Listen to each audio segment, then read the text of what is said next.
네.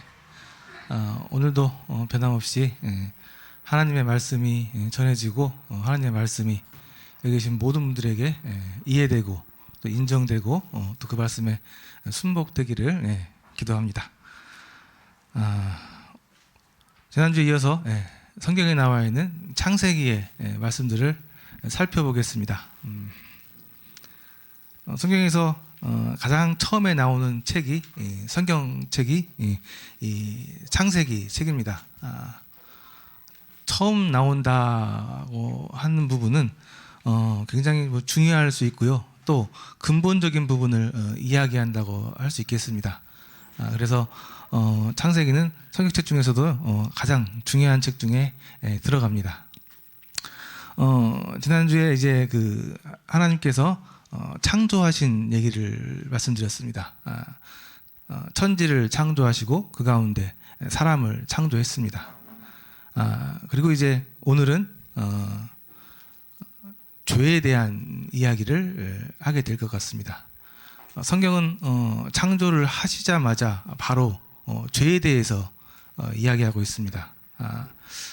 이게 왜 그럴까 생각을 해보면요, 이거 어쨌든 창조의 과정 중에 있다고 얘기할 수 있고요. 우리 인간이 이 문제에 굉장히 중요한 부분을 차지하고 있기 때문에 그런 것 같습니다. 그래서 오늘은 하나님으로부터 이렇게 아름답게 잘 창조된 인간이 하나님 앞에서 어떻게 죄를 짓고 타락하게 되었는지, 그 타락하는 과정 가운데서 어떤 일들이 일어난 건지, 무엇을 잘못한 것인지, 뭐가 문제가 되었는지 좀 자세하게 좀 살펴보도록 하겠습니다. 사실 이제 말씀을 이렇게 전할 때마다 걱정되는 것 중에 하나가, 제가 이 말씀을 이렇게 전해야 되는데, 전달해야 되는데 이게 잘 전달이 될까? 이제 그런 걱정이 조금 생길 때가 있습니다. 근데 이제 그건 이제 제 생각이죠.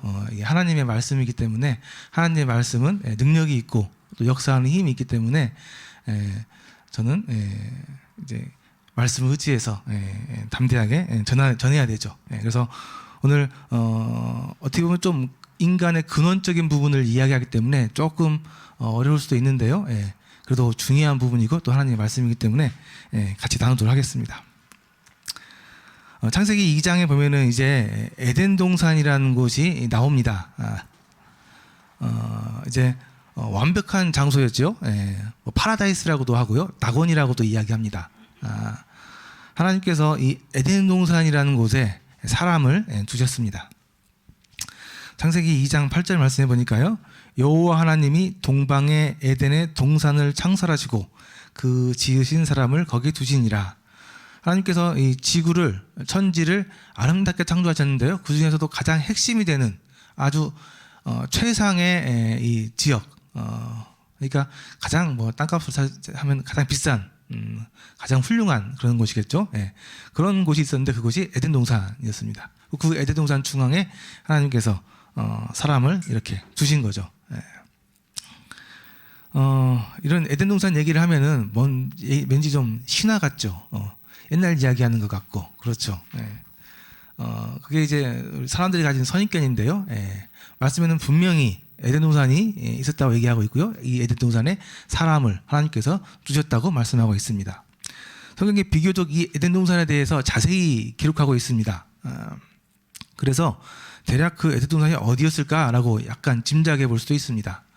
이 성경책이 단순한 옛날 이야기, 신화라는 그런 좀 허황된 이야기를 기록했다고 한다면, 신화적인 얘기를 기록했다고 한다면 사실 이렇게 정확하게 지명을 얘기하거나 자세히 얘기할 필요가 없습니다. 그런데 성경은 절대 그렇지 않고요, 이런 것에 부분에 있어서 디테일하게, 자세하게, 구체적으로 이야기를 하고 계세요. 그래서 그 말씀에 보니까요, 이 에덴 동산을 이야기하면서 에덴 동산에서 흐르는 이 4개의 강에 대해서 얘기를 하고 있습니다. 하나는 기온강이라고 얘기하고 있고요, 또 하나는 이제 히데겔이라고 하는데 오늘날 말로 하면 티그리스라고 얘기할 수 있습니다. 그리고 유브라데강, 비손강 이렇게 얘기하고 있습니다. 그러니까 성경 그 옛날, 오래된 그 옛날 책에 에덴 동산을 이야기하고 계시고요, 그 에덴 동산 안에 있었던 4개의 강 줄기에 대해서 얘기를 하고 있는 겁니다. 사실 그렇게 할 필요가 없거든요. 그냥 지어낸 얘기라고 한다면. 그리고 실제로 기온강은 그 흐름을 지금은 찾아볼 수 없지만은 아마 비송강은 나일강 그 줄기가 됐을 것으로 추측을 하고요.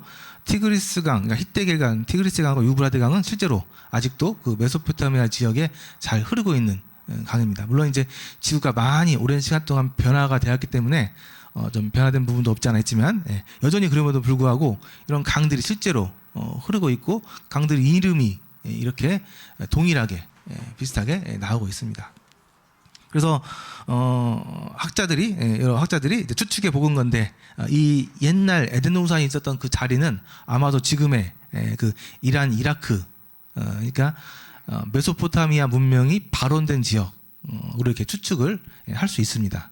그 세계 4대 문명 발상지가 있죠. 아시죠? 그래서 여기가 메소포타미아 지역, 이쪽에 한 문명이 있고요. 그 밑에 이집트 쪽에 이집트 문명이 있고요. 그다음에 저기 인도 쪽에 인더스강에서 인더스 문명이 있고, 그다음에 중국의 황하 문명 있죠. 그래서 이제 4개 중에 하나인데 이 메소포타미아 문명 발상된 이곳이 아마도 이제 에덴 동산이었을 것이라 이렇게 추측을 하는 거죠. 뭐 정확한 건 아닙니다. 워낙 이렇게 많은 시간 동안 이게 변화가 있었기 때문에. 그래서 말씀은 진리는 여기서 이렇게 에덴 동산이 있었다고 말씀을 정확히 하고 있습니다. 그 에덴 동산에 대해서요 얘기하시면서 2장에요 또 특별한 얘기를 좀 하십니다. 에덴 동산 중앙에 동산 가운데에 나무가 두 그루 있었다고 얘기하고 있습니다. 2장 9절에 보니까요. 여호와 하나님이 그 땅에서 보기에 아름답고 먹기에 좋은 나무가 나게 하시니 동산 가운데에는 생명나무와 선악을 알게 하는 나무도 있더라 라고 이렇게 2장 9절에 정확하게 기록하고 계십니다. 여러 보기에도 아름답고 먹기에 좋은 여러 나무가 있었는데요. 그 중에 동산 가운데에 생명나무, 그 다음에 선악과라고 얘기하는데 정확하게는 선악을 알게 하는 나무, 이 두 종류의 나무가 있었다고 기록하고 있습니다. 그리고 하나님께서요 16절에서 17절에 보니까요 여호와 하나님이 그 사람에게 명하여 이르시되 동산의 각종 나무 열매는 내가 임의로 맘대로 먹되 선악을 알게 하는 나무, 아까 선악과라고 얘기했던 그 선악을 알게 하는 나무의 열매는 먹지 말아라. 먹지 말아라. 네가 먹는 날에는 반드시 꼭 죽으리라 라고 이렇게 말씀하셨습니다. 자, 이 이야기를 많이 알고 계시죠? 이제 이 아담과 하와 이야기, 에덴 동산 이야기, 선악과를 따먹은 이야기, 하나님을 모르는 사람도 많이 알고 있는 이야기입니다. 문제가 되는 건 이 선악을 알게 하는 나무, 이 나무입니다. 하나님께서 에덴 동산 중앙에 이 생명나무하고 선악을 알게 하는 나무, 이 특별한 나무를 이렇게 만드셨고, 그러면 도대체 이 선악을 알게 하는 나무는 뭐냐라는 게 이제 우리들의 궁금증이죠. 과연 이 선악을 알게 하는 나무는 어떤 나무였을까요? 우리는 보통 이 선악을 알게 하는 나무가 사과나무라고 알고 있죠. 왜냐하면 이제 이 그림에 많이 나오는데 이 열매를 사과나무의 사과로 이렇게 얘기하고 있으니까 이 사과나무라고 이렇게 알고 계시는데 그건 모릅니다. 몰라요. 어떤 나무였는지는 알 수 없습니다. 그러나 중요한 것은 아름다운 먹기 참 좋아 보이는 그런 열매가 열렸던 나무인 것은 확실합니다. 그리고 하나님께서는 특이하게 네가 동산에 있는 모든 나무 열매는 마음껏 먹고 싶을 때 마음껏 먹어도 되는데 이 선악을 알게 하는 나무는 먹으면 안 된다. 먹은 날에는 너희가 아픈 게 아니고 죽는다. 반드시 죽는다. 라고 이 선악을 알게 하는 나무에 먹는 것을 금지하셨습니다. 그러니까 하나님께서 다 동산에 있는 모든 것을 허락하셨는데 딱 하나 금지하셨다는 거죠. 딱 하나 금지한 것. 그것이 이 선악을 알게 하는 이 나무였던 겁니다. 모든 이야기는 여기서 시작하는 거죠. 다 되는데 이거 안 되는 것 딱 하나. 여기서 이제 모든 게 시작하는 거잖아요. 자, 그러면 왜 이 선악을 알게 하는 나무를 먹지 말라고 하셨는지 우리가 좀 알기 전에 이 선악이라는 것에도 좀 말씀을 좀 드려야 될 것 같습니다. 선과 악. 도대체 뭐가 선이고 무엇이 악인가? 라는 겁니다. 제가 어저께 밤에 이제 우리 아이들이랑 성경 공부를 좀 했습니다. 저도 이제 시간을 많이 내지는 못하고 일주일에 1시간 정도, 보통 토요일 저녁 10시에 이렇게 애들을 모아놓고 성경 공부를 시킵니다.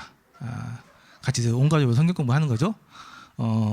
저희도 지금 마침 진도가 이 선악 이쪽에 나가고 있어가지고요. 선악에 대해서 얘기를 좀 했습니다. 얘들아, 뭐가 선한 거지? 뭐가 악한 거지? 물어봤습니다. 애들이 뭐라고 대답했겠어요? 선은 좋은 거요, 착한 거요, 얘기를 했어요. 그죠? 악은 뭐지? 그러면 악은 나쁜 거요, 안 좋은 거요, 얘기했단 말입니다. 그러면 얘들아, 착한 건 뭐야? 좋은 건 뭐야? 그러니까 애들이 또 착한 건 선이죠. 좋은 건 선이죠. 선한 거지 착한 거라며. 그럼 착한 건 뭐냐고 애들이 한참 생각을 하는데 대답을 못해요. 저는 흐뭇했죠. 애들이 대답을 하면 저는 할 말이 없어지는 거고, 할 말을 애들이 모르니까 이제 할 말이 생긴 거죠. 그래서 이 선과 악이 무엇인지 아는 것은 좀 중요한데, 뭔가를 알에 있어서 가장 중요한 것 중에 하나가 이 기준입니다. 기준. 어디에 기준을 두고 얘기하고 있느냐.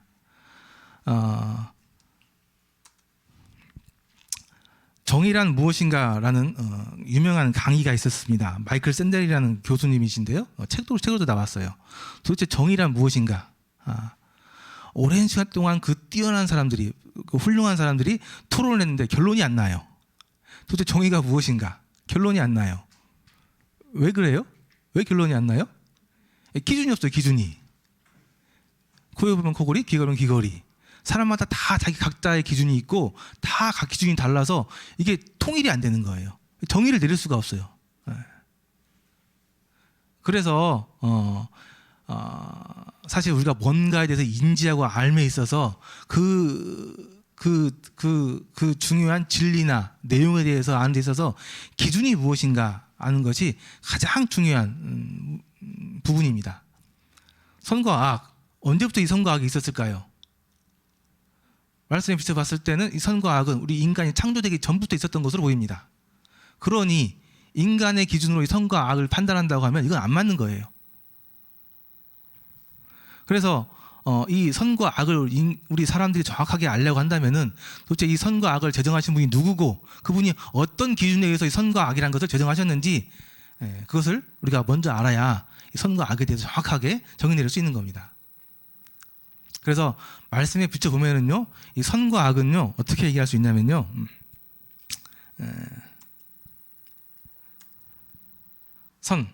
이게 말씀에 비춰봐서 종합적으로 이렇게 결론을 내려보니까요, 하나님이 의도적으로 계획하신 일이, 그분이 정해놓으신 질서 속에서 실행이 되고 유지되어져 있는 상태, 이것이 선한 것, 이게 보기에 좋았다라고 얘기한 좋은 것이라고 우리가 정의 내릴 수 있습니다. 그러니까 우리가 알고 있는 것처럼 도덕적인 개념으로 선이 착하고 뭐 이렇게 아름답고 그런 게 아니고요. 이 선이라는 게 원래는 하나님께서 정해놓으신 이 선이라는 것은 하나님이 계획하신 그분의 일이 그분의 정하신 질서 속에서 실행이 되고 유지되고 있는 그 상태, 그것이 선이라고 얘기하는 겁니다. 성경에서 얘기하고 있는 것은. 기준이 다르죠? 우리 사람들이 알고 있는 도덕적인 개념과 다릅니다. 그럼 악은 무엇일까요? 악은 반대되는 개념이죠. 하나님의 계획과 그분의 질서 속에서 벗어나는 모든 것, 그것이 악입니다. 이 말은 다시 얘기하면 결국 하나님께서 하시는 모든 일은 선하시고 하나님께서 하시는 모든 일은 선한 일이 된다라는 개념입니다. 성경을 이해하고 알려고 한다면요, 이 하나님의 기준에서 성경을 보셔야 되는 거예요. 이 하나님의 기준을 떠나서 인간적인 개념으로, 인간적인 기준으로 성경을 이해하고 판단하고 읽게 되면은 성경이 안 읽어지는 거죠. 말이 안 맞는 거예요. 안 받아들여지는 거예요. 하나님께서 물질적인 세계를 만드셨죠. 또 그 안에 하나님께서 이러한 하나님의 원리, 질서를 창조해 놓으셨어요. 그런 부분들이 합쳐져서 하나님의 창조가 완성이 된 겁니다.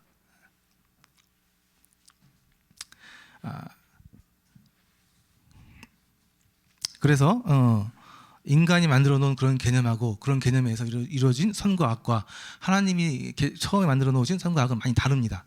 인간이 만든 이런 선과 악의 개념은 그 기준이 없어요. 지역마다 다르고 기준이 시대마다 다르고 또 사람마다 다릅니다. 보통 사람들의 그 기준은 자기에게 유익이 되느냐 안 되느냐 따져서 그 기준을 삼아요. 그러니까 이거는 확실한 원칙이 없는 거예요. 그래서 법은 바뀌죠. 맨날 바뀝니다. 시간이 지나면서 계속 바뀌어요. 새로운 법이 생기기도 하지만 원래 있었던 법이 폐지되기도 해요. 기준이 정확하지 않기 때문에 그렇습니다. 자, 그래서 오늘 이 시간에 먼저 우리 여기 계신 모든 분들은 하나님의 기준에 의해서 말씀을 보시려야 되고 또 그런 기준에서 봤을 때 선과 악이 무엇인지 잘 생각하셔야 됩니다. 선이라고 하는 것은 다시 한번 얘기하지만 하나님이 의도적으로 계획해 놓으신 그분이 정해 놓으신 질서 속에서 모든 일들이 실행되고 유지되고 있는 상태, 이것을 선이라고 개념 정의할 수 있겠고요. 이렇게 하나님의 계획과 그분의 질서 속에서 벗어나 있는 모든 것이 악, 잘못된 것이라고 얘기할 수 있습니다. 자, 이게 선과 악인데요. 선과 악에 대한 하나님의 개념인데요. 자, 그러면 이 선악과, 다시 선악과로 돌아와서요. 선악을 알게 하는 이 나무, 도대체 이 나무는 하나님께서 왜 만드셨느냐? 이 선악을 알게 하는 나무, 그러니까 이 선악과에 대한 이야기를 하다 보면 꼭 나오는 질문이죠.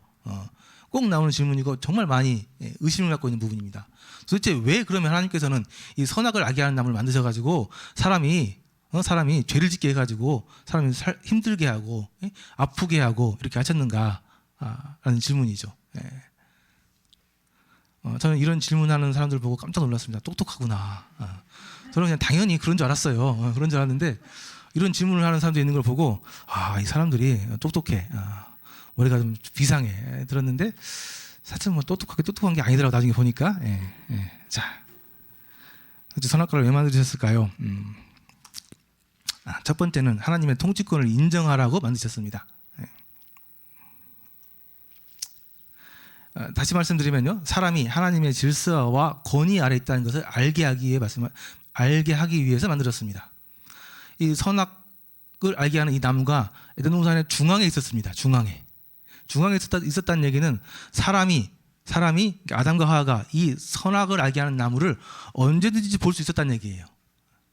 이 선악을 알게 하는 나무가 동산 한쪽 구탱이에 있었던 게 아니고 중앙에 딱 있었습니다. 그러니까 사람은 언제든지 이 선악을 알게 하는 나무를 볼 수 있었어요. 볼 때마다 이 선악을 알게 하는 나무를 볼 때마다 사람은 무슨 생각을 해야 되는 겁니까? 하나님의 통치권을 인정해야 됐습니다. 나는 하나님의 질서와 권위 아래 있다는 것을 잘 알았어야 했습니다.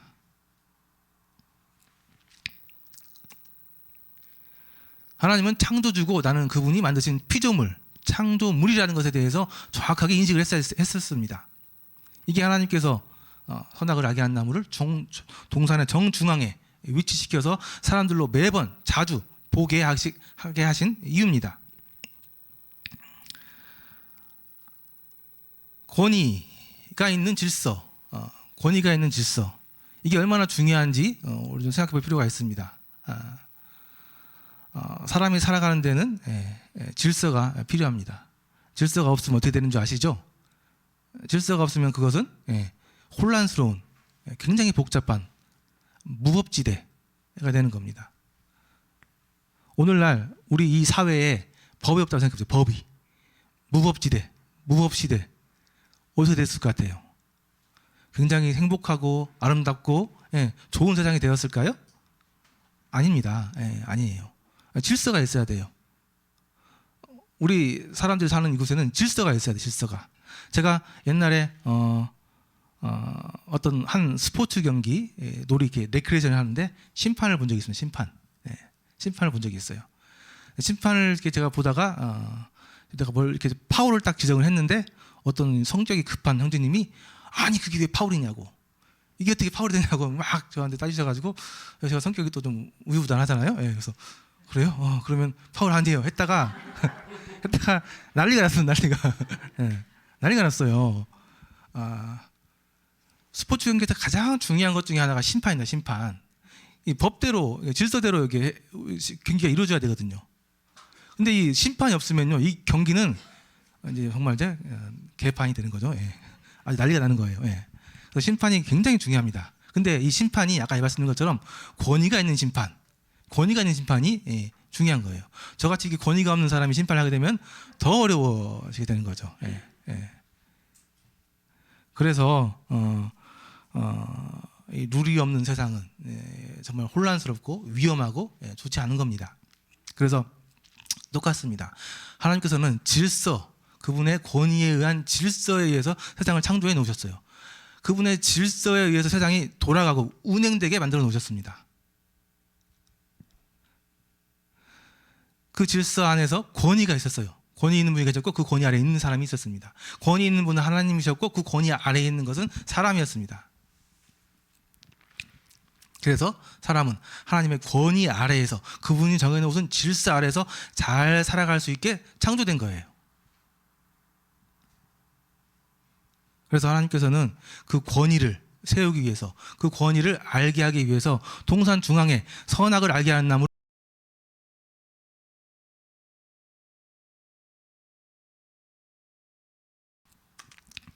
그래서 실제로도 하나님의 질서 아래에 있을 때 사람은 가장 사람답고 가장 행복한 존재입니다.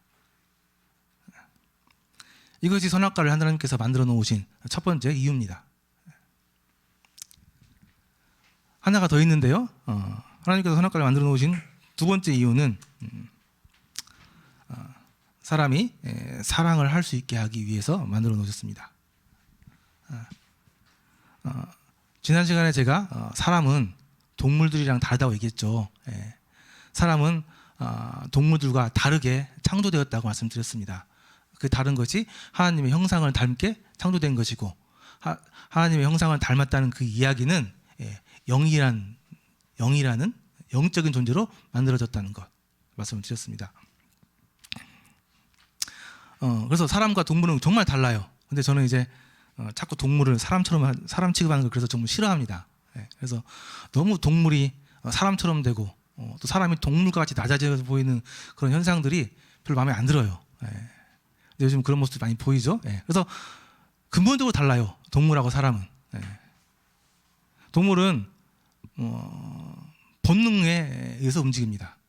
본능으로 살아가요. 본능으로. 보통 동물들이 어떤 본능으로 살아갑니까? 먹는 본능, 잠자는 본능, 종족 번식하는 본능. 이 본능으로 살아가요. 그 외에 없습니다. 본능. 이 동물은 그냥 본능으로 살아가는 거예요. 그렇죠? 사람은요, 그렇지 않습니다. 사람은 뭔가 더 있어요. 본능으로만 살아가지 않습니다. 그래서 동물들은 하나님께 순종하는데요, 그 본능으로 순종하는 거예요. 왜? 하나님께서 그렇게 창조하셨기 때문에 그 본능을 따라서 하나님의 말씀에 순종해서 살아갑니다. 그런데요, 사람은 아닙니다. 사람은 영적인 존재로요, 자신의 의지를 가지고 살아갑니다. 그래서 사람은 자신의 의지로 하나님께 순종하도록, 하나님을 사랑하도록 만들어진 존재예요. 그래서 다시 돌아와서요, 선악을 알게 하는 이 나무를 하나님께 주신 이유는 사람에게 결국은 사람이 사랑을 할 수 있게 하기 위해 만들어졌는데, 그 말은 무슨 말이냐면 자신의 의지로 선택을 해서 사랑을 할 수 있게 하기 위해서 만들어졌다는 얘기입니다. 사랑을 한다, 누군가를 사랑한다. 사랑을 하기 위해서 가장 필요한 것, 가장 근본이 돼야 되는 문제는 선택을 할 수 있는 조건에서 사랑을 할 수 있게 하는 겁니다. 사랑을 하기 위해서는 선택을 할 수 있는 그런 권리가 있어야 되는 거예요. 선택을 할 수 없이 사랑을 한다는 얘기는 그것은 그냥 프로그램된 거예요. 그냥 자동으로 본능에서 움직이는 거라고요. 제가 만약에 우리 집에 개를 키운다고 한다면 제가 집에 들어가자마자 분명히 그 키우는 그 강아지는 저한테 막 꼬리를 흔들면서 다가오겠죠. 그럴 거예요. 그 개는 왜 저에게 꼬리를 흔들면서 다가오는 거예요? 여러 가지 이유가 있겠지만 제가 보기에는 제가 이게 먹을 걸 주니까, 혹시 먹을 걸 줄까 해서 다가오지 않을까요? 했습니다. 그런데요, 우리 아이들은 아이들은 좀 다릅니다. 아이들은요, 제가 집에 들어왔을 때 아빠를 반기기 위해서 아빠 앞에 찾아와서 아빠한테 인사할 수도 있고요. 아니면 본능을 따라서 자기 하고 싶은 걸 따라서 핸드폰 보고 놀고 있었으면 계속 핸드폰 보고 놀 수 있었고요. 또 자기가 하고 싶은 대로 먹고 있으면 먹고 있을 수 있어요. 그러니까 아이들은 선택할 수가 있는 거예요. 아버지 앞에 가서 아버지한테 인사를 하든가 아니면 내가 하고 싶은 거 하든가, 이렇게 두 가지 중에 적어도 두 가지 이상의 가운데서 선택을 할 수 있을 때 내가 아빠를 사랑하기로 선택을 하고 아빠한테 가는 것, 그것이 진짜 사랑하는 겁니다. 내가 뭔가를 할 수 있었는데, 여러 가지 선택할 수 있는데 그중에 내 의지를 가지고 이것을 선택해서 그분을 사랑하는 것, 그것이 진짜 사랑하는 것. 그래서 로봇가 프로그램된 대로 사랑합니다 사랑합니다 하는 거하고 내 자녀들이 여러 가지 선택지 중에서 특별히 나를 선택해가지고 나한테 와서 아빠 사랑해요 얘기하는 거라고는 다르다는 얘기예요. 예, 그래서 선악과를 만드신 이유는 하나님께서 사람에게 선택의 권리를 주신, 선택의 권리, 선택을 할 수 있는 그 권리 안에서 선택을 통해서 하나님을 선택하고 하나님을 사랑할 수 있게 하는 선택을 할 수 있는 그러한 존재로 지었기 때문에 선악을 악의 나무, 하얀 나무가 필요했던 거죠. 그래서 사람은 말씀해 주신 것처럼 모든 것이 다 가능한데 안 되는 것 한 가지, 그 안 되는 것 한 가지를 진짜로 하나님 말씀에 순종해서 안 하고 하나님을 선택하는 것, 하나님의 명령대로 하는 것, 그 선택할 수 있는 그런 이런 권리가 주어졌고, 그 권리를 통해서 사람들은 하나님을 선택해서 하나님을 사랑할 수 있게 된 겁니다. 그래서 사랑을 하기 위해서는 선택권, 자유가 꼭 필요합니다. 사랑할 수도 있고 안 할 수도 있는 그런 상황에서 사랑을 하는 것이 진짜 사랑인 거예요. 무조건 사랑하게 되어 있는, 프로그램되어 있는 상황에서 사랑하는 것은 진짜 사랑이라고 얘기할 수가 없는 겁니다. 그래서 하나님께서 우리에게 자유를 주신 것은 우리의 자유를 가지고 죄를 지으라고, 마음대로 살으라고 자유를 주신 게 아니고, 사실 그 자유는 사랑을 할 자유, 하나님을 사랑할 수 있는 자유로 우리에게 주신 거죠. 자, 그래서 왜 선악과를 하나님께서 만들어 놓으셔가지고 동산 중앙에 놓으셨는지 두 가지 이유로 말씀을 좀 드렸습니다. 자, 이야기를 좀 더 진행해 보도록 하겠습니다. 이러한 원리가 있었던 거죠. 이러한 원리에서 이제 사건이 진행이 되는데, 이 뱀이라는 존재가 나타난 거죠. 뱀, 계명성이라고도 하죠. 큰 용이 내쫓기니 옛뱀, 곧 마귀라고도 하고 사탄이라고도 하며 온천하를 깨는 자라. 그래서 이 뱀, 사탄이라고 하고 마귀라고도 하는데요, 이 사탄의 특성은 속이는 자, 거짓말하는 자라고 얘기할 수 있습니다. 이 사탄이라는 존재가 같이 있었던 거죠. 그래서 결국 이 사단이 사람을 속였습니다. 그리고 사람이 그 사단의 속임수에 넘어간 거죠. 자, 그러면 우리는 이 일에 대해서 책임이 없습니까? 우리가 속아 넘어가긴 했지만, 사람이 속아 넘어가긴 했지만 이 사단이 속였잖아요. 얘기하면서 우리의 책임을 전가할 수 있겠어요? 속이는 사람이 나쁩니까? 속아 넘어가는 사람이 나쁩니까? 둘 다 나빠요. 둘 다. 둘 다 책임이 있어요. 법적으로도 그렇습니다. 근데 여러분들 잘 아셔야 돼요. 이 사단은 속이는 속이는 존재, 거짓말하는 존재예요. 이 존재가 지금도 우리 곁에 있어서 자꾸 우리를 속이고 거짓말하고 우리를 속아 넘어가게 합니다. 그래서 이 사단이 하는 일은 하나님을 대적하는 일인데요, 그 하나님을 대적하는 일이 사람을 죄로 타락시키는 일, 하나님이 아끼고 사랑하는 이 사람을 타락시키는 것, 사랑하지 못하게 죄로 타락시키는 것, 이것이 사단이 지금 하고 있는 일입니다. 근데 이 뱀이 여자에게 접근했습니다. 여자. 2장에 보니까 아담이 돕는 배필이 없으므로 해가지고 하나님께서 이 아담의 갈빗대를 하나 취하셔가지고 여자라는 존재를 만들어 주셨습니다. 그러면서 이 아담은 이 여자에 대해서 정말 최고의 칭찬, 내 뼈 중에 뼈요 살 중에 살이라 하면서 이 여자를 사랑했습니다.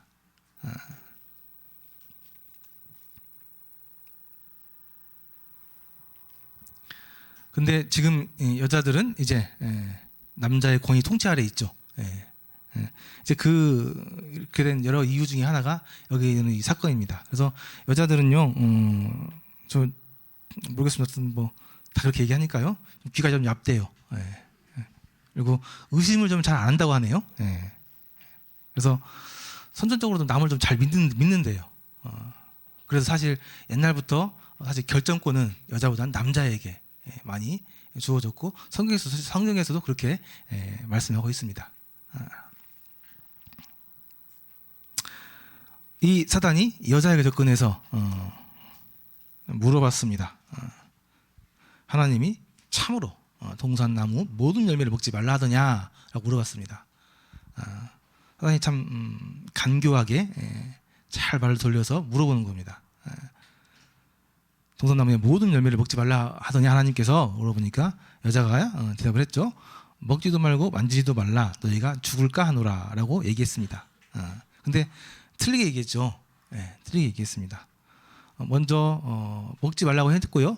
만지지 말라라는 말은 안 했어요. 그죠? 그러니까 안 한 말을 좀 추가한 거예요. 그죠? 또 너희가 죽을까 하노라라고 했는데 죽을까 하노라고 했습니까?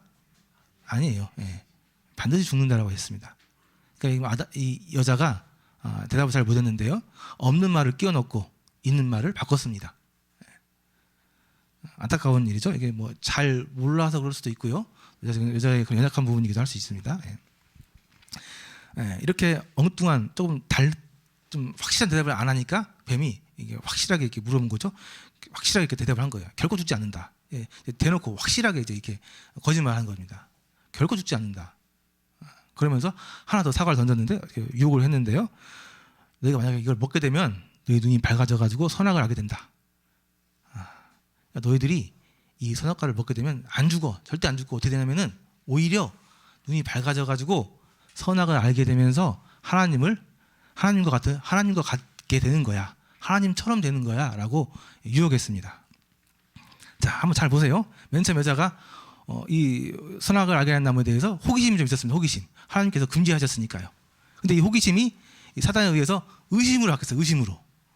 안 죽는다고 하니까 진짜 안 죽나? 의심이 생긴 거죠. 나중에 사단이 이거 먹으면 하나님처럼 돼 라고 얘기하니까 이 여자 마음속에 탐심이 생긴 탐심. 내가 하나님처럼 된다고? 욕심이 생긴 거죠. 그리고 탐심이 생기면 이제 넘어간 거죠. 행동으로 선악과를 따먹게 되는 이런 범죄를 저지르게 된 겁니다.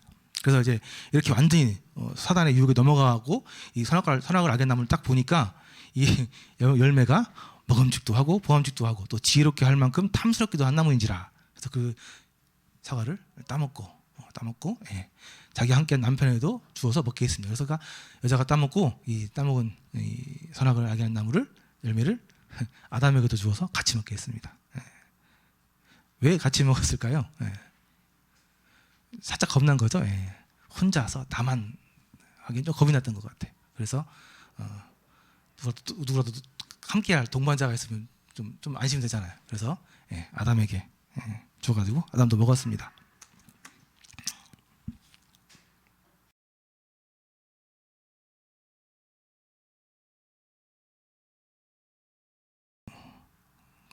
선악을 알게 하는 나무를 먹자마자 그들에게 일어난 일은 먼저 그들의 눈이 밝아졌다고 나옵니다. 눈이 밝아졌다. 이 표현이 그대로 하면 좀 이해가 안 되시고요. 눈이 밝아졌다는 것은 그들이 이제 스스로 본다, 안다라고 생각한 거예요. 나도 이제 볼 수 있다. 나도 안다. 그렇기 때문에 내가 판단하겠다. 내가 결정하겠다. 라는 그런 의미가 있는 말입니다.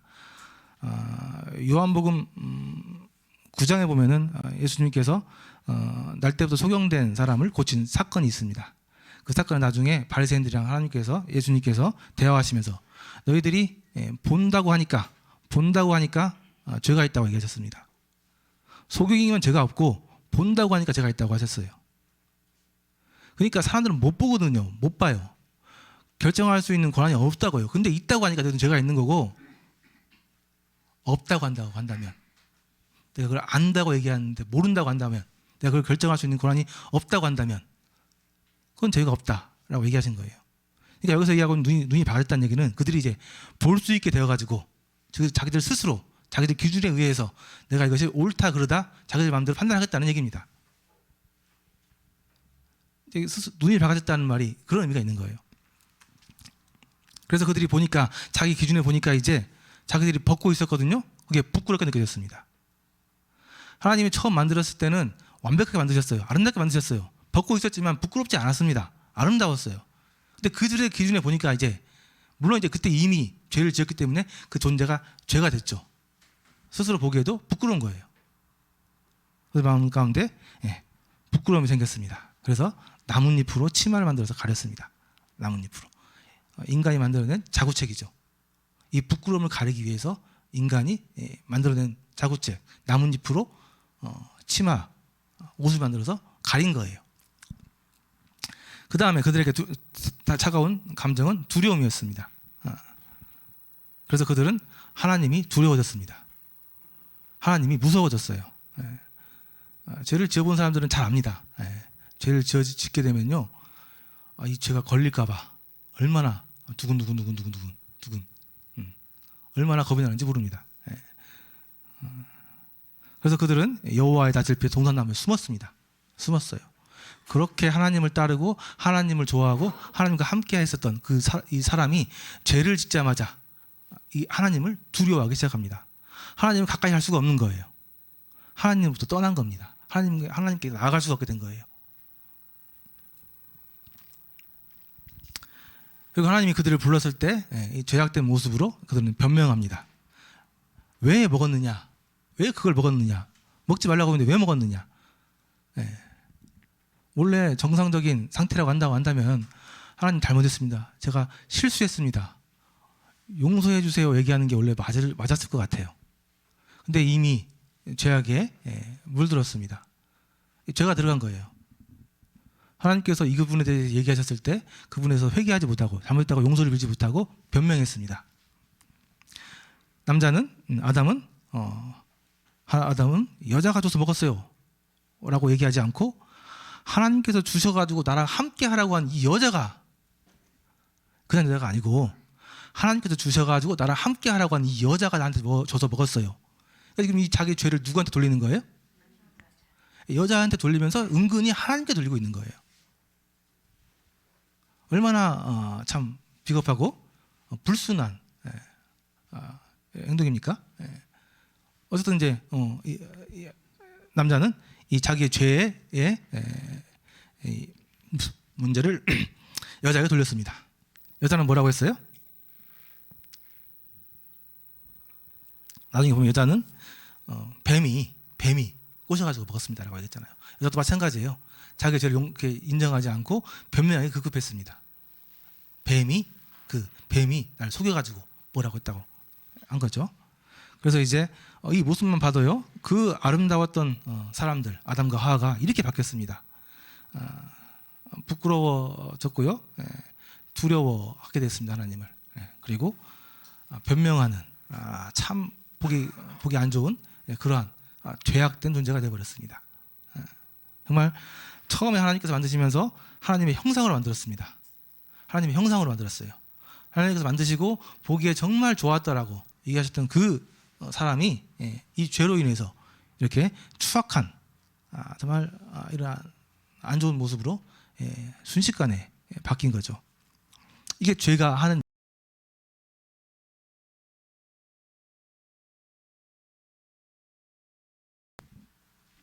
그래서 그 결과 뱀은 저주를 받아서 배로 다니면서 종식도록 흙을 먹을지니라 라고 얘기하고 있습니다. 아마 그 당시 때 뱀은 아마 추측건데 아주 지금처럼 징그러운 그런 뱀이 아니고 아주 아름다운 동물이었을 것이라고 추측합니다. 추측. 정확한 건 아니에요. 근데 사람을 이렇게 유혹할 정도로 아주 아름다운 동물, 그런 동물이었을 거라고 추측을 하는데요. 어쨌든 저주를 받아가지고 그 흉측한 모양이 됐고 배로 다니면서 흙을 먹어야 돼요. 흙을 먹어야 돼요. 뱀 흙 먹는 거 아시죠? 흙 먹으면서 그 냄새도 맡고 다 체크하고 먹이도 사냥하기도 합니다. 그리고 여자와 원수가 되게 되었습니다. 이건 이제 나중에 예언의 말씀인데요. 예, 이 사단을 얘기하고 있기 때문에요. 예, 나중에 여자와 원수가 되면서 여자의 후손 인데 여자의 후손은 뱀의 머리를 상하게 한다고 하고 있고요. 또 이 뱀은 여자의 후손의 발꿈치 상하게 한다. 나중에 예언적인 말씀인데요. 나중에 다시 더 말씀을 드리고요. 여자는 죄의 결과 형벌을 받았는데 잉태하는 고통이 생겼고요. 남편이 여자를 다스리게 되는 이제 이러한 형벌을 받게 됐습니다. 그래서 여자들이 경험하는 가장 큰 고통 중에 하나는 아이를 출산하는 고통이죠. 예. 어마어마한 고통이라고 얘기합니다. 그래서 아주 극심한 고통을 표현할 때 해산하는 고통이라고 많이 표현을 해요. 예. 다행히 저는 남자로 태어나가지고 이 고통을 안 겪어봤지만 옆에서만 보더라도 무시무시합니다. 예. 예. 자, 그래서 이렇게 여자는 이런 고통을 겪게 되었고요. 남자는 이제 땀을 흘려서 일해야 먹고 살 수 있게 되었습니다. 예. 그 전에는 에덴동산에 있을 때는 맛있는 것이 먹을 것이 천지에 널려 있었어요. 그냥 마음대로 먹고 싶을 때 먹으면 되는 거였는데요. 그 이후로 이제 아담과 하와는 사람들은 에덴동산을 쫓겨나면서 열심히 땅을 갈구고 일을 해야만 먹고 살 수 있는 그런 존재들이 되었습니다. 그래서 지금은 열심히 일 안 하면 못 먹고 살죠. 예. 그죠? 예. 어떻게 보면 참 안타까운 얘기긴 한데요. 이렇게 바뀌었습니다. 그래서 결국 사람은 하나님께서 쫓아내셨죠. 에덴 동산에서 더 이상 에덴 동산에 있으면 안 되기 때문에 쫓아내셨고요. 그래서 사실 이제 사람들은 살아가긴 하지만 실제로는 죽었다고 표현하고 있는데요. 왜 그러냐면 시한부 인생이기 때문에 그렇습니다. 다들 죽어요. 모든 사람이 한 번 죽는 것은 하나님께서 정하신 것이라고 얘기하셨고요. 그건 진리입니다. 모든 사람은 한 번은 다 죽어요. 그죠? 예. 말씀대로 된 거예요. 죄를 지었기 때문에 죄의 결과에 의해서 사람은 죽게 되는 거죠. 이런 육체의 죽음이 있고요. 또 하나 이제 육체가 죽게 되었을 뿐만 아니라 하나님과의 관계가 깨졌습니다. 하나님과 관계가 단절된 거예요. 하나님과 가깝게 하나님을 사랑하고 하나님과 함께 살아가면서 하나님으로부터 사랑을 받고 누리면서 살아야 될 존재가 하나님과 관계가 깨진 거예요. 멀어진 거예요. 하나님께 사람이 나아갈 수가 없습니다. 이게 이제 하나님과의 관계의 단절인데요. 이것을 또 성경에서는 이것을 또 죽음이라고 표현하고 있습니다. 영혼의 죽음이라고 얘기하는데요. 관계의 단절이죠. 근데 아까 말씀드린 것처럼 사람은 처음 지어질 때부터 하나님의 권위의 질서 아래서 하나님과 함께 사랑하면서 살아가게 지어진 존재라고 말씀드렸어요. 그렇죠. 그게 원래 사람이 살아가는 그 방법이에요. 근데 하나님부터 분리되어졌다? 그래서 하나님과 함께 할 수 없다? 이것은 죽음입니다. 죽음. 물고기는 처음에 창조될 때 어디서 살게 창조되었습니까? 예, 물속에서 살아요. 물고기는 원래부터 물속에서 살도록 창조된 동물이에요. 근데 그 물고기가 나도 이제 내 마음대로 나가서 살아보겠다고 해서 물에서 나왔어요. 그럼 그 물고기가 살 수 있습니까? 예, 창조의 질서를 어긴 거예요. 그죠? 물속에 나와서 살 수 없습니다. 고통스럽게 살다가 죽는 거예요. 똑같습니다. 사람도 창세기에서 얘기하고 있잖아요. 하나님과 함께, 하나님과 사랑하면서 하나님의 권위 아래에서 하나님과 함께 살아가도록 만들어진 존재예요. 근데 사람들이 죄를 지어서 하나님을 떠났습니다. 이건 분리예요. 물속을 나온 거예요. 지금 고통스럽게 살면서 죽는 거예요. 그게 운명입니다. 아까 사화자께서 오늘 왜 사람들이 우리의 삶이 이렇게 힘들고 고통스럽고 그러는지 오늘 말씀 중에서 얘기된다고 했는데 왜 그런지 아시겠어요? 네. 성경에서 얘기하고 있는 진짜 이유입니다. 사람의 삶이 힘들고 고통스럽고 나중에 죽어야만 하는 하나님으로부터 떠난 것, 하나님의 권위의 질서 안에서 나온 것, 스스로 죄를 선택하고 내 마음대로 내 뜻대로 살아보겠다고 나온 것, 그것이 죄고 그것이 우리에게 죽음의 결과로, 우리 고통의 결과로 나타난 겁니다. 그래서 사실 우리가 열심히 이 땅에서 모든 사람들이 열심히 살아가죠. 먹고 살려고 열심히 살아가는데 결국 미안하지만 그것은 시한부 인생이에요. 열심히 살면서 열심히 죽어가고 있는 거예요. 그게 현실이고 그게 사실입니다. 우리 모든 사람들의 삶의 진짜 모습이에요.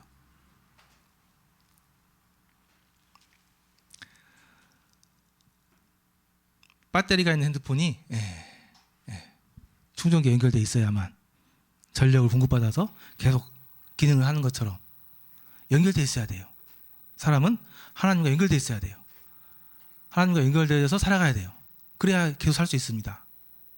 그런 거예요. 근데 떨어지면 시한부 인생인 거죠. 그 배터리 다 되면 죽는 겁니다. 기능을 못하는 거예요. 창세기는 계속 이 말씀을 하고 있습니다.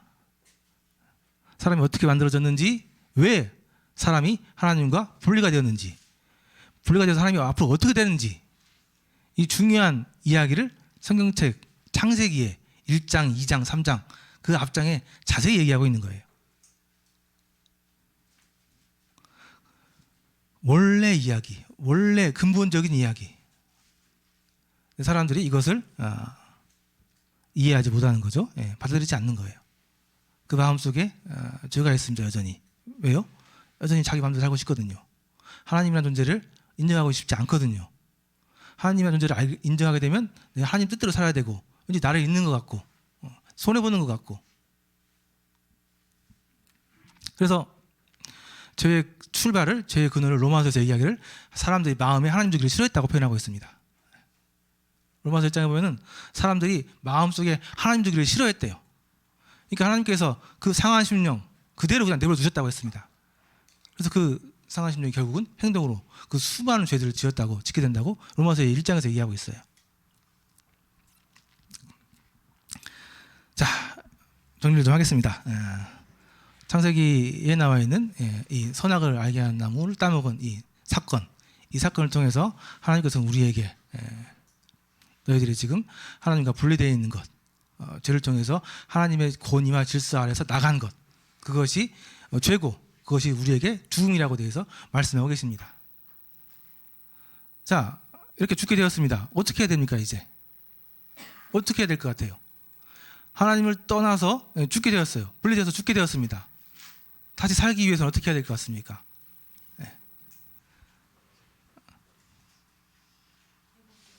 우리가 하나님께 돌아가면 되죠? 안 돼요, 안 돼. 하나님께서 받아주셔야 돼요. 하나님께서 받아주셔야 돼요. 우리야 돌아가면 돌아갈 수 있지만 하나님께서 안 받아주시면 아무 의미 없습니다. 하나님께서 죄 지은 것에 대해서 용서를 하시고 받아주셔야 돼요. 그래야 우리가 돌아가도 하나님 안에 들어가게 되는 거예요. 하나님께서 이렇게 안 받아주시면 아무 소용 없습니다. 그래서 사실 우리가 하나님 앞에 돌아가는 것은 물론 우리의 의지도 있습니다. 우리가 이 상태에 대해서 알고 뉘우치고 돌아가는 것. 그러나 하나님께서 이 부분에 대해서 용서하시고 받아줘야만 가능한 거예요. 그래서 이것은 사실 그 결정권은 우리보다는 하나님께 있습니다. 우리의 그 다시 관계를 회복시키는 것은. 그래서 이제 성경은 계속해서 그 얘기를 하고 있습니다. 할 거예요. 그래서 앞으로 계속 그 이야기들을 나누도록 하겠습니다. 이 이야기는 이렇게 끝나서 이제 아담과 하와는 에덴 동산에 쫓겨나서 바깥에서 살면서 아주 힘들게, 고통스럽게 힘들게 살아가게 되었습니다. 이렇게 끝나면은 좀 슬프죠. 슬프죠. 하나님께서는 그렇게 끝내지 않으시고 뭔가 하나 여지를 남겨주셨습니다. 그것이 이제 여호와 하나님이 아담과 그 아내를 위하여 가죽옷을 지어 입히시니라라는 말씀입니다. 하나님께서는 이 죄지은 사람의 안타까운 현상을 보고 참 쫓아내셨지만 쫓아내신 그 마음 속에는 뭐 잘됐다 그런 게 아니고요, 정말 아파하는 마음으로 쫓아내셨습니다. 그러면서 그 마음 속에는 뭔가 계획을 세우셨습니다. 이 사람들을 다시 회복시킬 수 있는 계획, 그 계획을 이미 세우셨고요. 그 계획을 잠깐 보여주셨는데 그것이 이 말씀입니다. 여호와 하나님이 아담과 그 아내를 위하여 가죽옷을 지어 입힌 시니라. 가죽옷이 처음 나오는데요, 아마 처음일 거예요. 누가 만들었습니까? 하나님께서 만드셨어요. 하나님께서. 사람이 만든 건 아까 무슨 옷이었죠? 나뭇잎으로 만든 옷. 나뭇잎으로 만든 옷. 사람이 만든 옷으로 자신의 부끄러움을 가려봤지만 이건 아까 말씀드린 것처럼 임시방편. 나뭇잎 말라서 비틀어지면 소용없잖아요. 그렇죠? 이게 사람이 만든 방법입니다. 자신의 죄를 해결하기 위해서 자신의 죄를 가려보기 위해서 만든 방법. 나뭇잎으로 만든 치마. 근데 그것은 임시방편이죠. 예. 이거 해결할 수 있는 문제는 아닙니다. 그래서 하나님께서 하셨습니다. 하나님께서 하셨는데요. 그것은 가죽옷을 지어서 입히신 겁니다. 가죽옷. 가죽옷이 뭔지 아시죠? 예. 그 당시에 어떤 동물이었는지는 알 수 없습니다. 뭐 양이라고 다들 얘기하시는데 모르겠습니다. 양이 있었지 모르겠지만 어떤 동물인지 알 수 없지만 어떤 동물을 잡아가지고 죽였습니다. 죽이고 그 동물의 가죽을 벗겨서 그 가죽으로 사람의 죄를 가리는 옷을 만들어 주셨어요. 이것은 이제 복선입니다. 하나님께서 어떻게 사람들을 구원시킬 것인가, 다시 관계를 회복시킬 것인가에 대해서 말씀해 주신 거예요. 우리는 이 사건을 통해서 하나님께서 우리 사람을 포기하지 않으셨다는 걸 알 수 있습니다. 그냥 그냥 쫓아내신 게 아니잖아요. 사람들을 위해서 가죽옷을 지어서 입혀서 내보내셨습니다. 자, 그래서 오늘 창세기에 있는 이 사건을 통해서 하나님께서 정하신 질서와 원리에 대해서 또 그 질서와 원리 가운데서 사람이 어떻게 되었는지 말씀을 좀 잘 드렸습니다. 아까 말씀드린 것처럼 하나님의 말씀입니다. 하나님의 말씀이 우리 여기 계신 모든 분들에게 이해가 되고 그 말씀이 받아들여지고 인정되어져서 하나님의 이 말씀 앞에서 순복할 수 있기를 다시 한번 기도하겠습니다. 자, 그럼 말씀 마치고 식사하는 시간 갖도록 하겠습니다. 기도하고 마치겠습니다.